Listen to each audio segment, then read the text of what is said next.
स्थूल शरीर जीवात्मा की विकास यात्रा का आरंभ इसी शरीर से होता है। संसार के सभी कार्यों एवं अनुभवों का यही माध्यम है जिससे जीवात्मा का विकास होता है। बिना इस शरीर के उसके विकास का अन्य कोई उपाय नहीं है। जीवात्मा की उन्नति की सभी साधनाएं भी इसी शरीर से होती है। इसके बिना कोई भी साधना संभव नहीं है। शरीर को सताने या उसे हानि पहुंचाने से साधना में बाधा पड़ती है, जिससे जीवात्मा का विकास रुक जाता है। इसलिए शरीर को सताना ठीक नहीं है, बल्कि इसका उपयोग करना है। जब तक यह स्थूल शरीर स्वस्थ, सशक्त और संतुष्ट नहीं होता, तब तक आध्यात्म में प्रवेश कठिन है।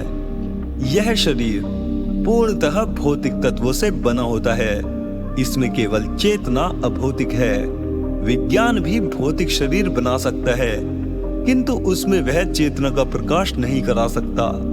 वह रोबोट यानी यंत्र मानव ही होगा। जन्म के पश्चात 7 वर्ष तक इसी का विकास होता है। इसके भीतर के अन्य शरीर बीज रूप में रहते हैं, जिनका उम्र के साथ विकास होता जाता है।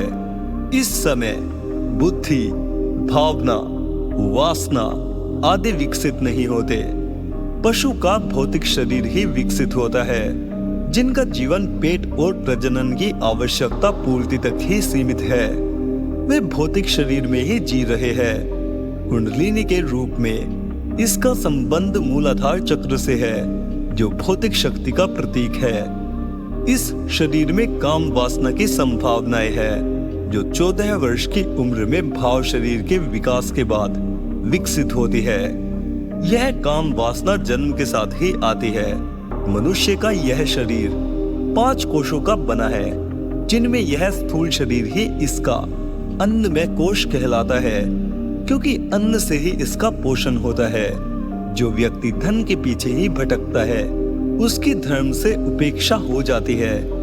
वह धर्म को भी पैसा कमाने के माध्यम के रूप में काम में लेता है, जिससे उसका आत्मिक विकास रुक जाता है।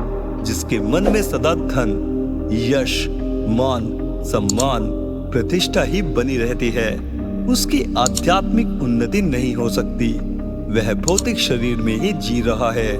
उसका आत्मा ईश्वर से लगाव हो ही नहीं सकता। वह पाखंड मात्र कर सकता है। हठ योग तथा अष्टांग योग, भक्ति, तंत्र ज्ञान आदि की सभी साधनाएं इसी शरीर से होती है। अतः यह शरीर सबसे महत्वपूर्ण है। सभी साधनाओं का अंत ब्रह्म प्राप्ति पर ही होता है।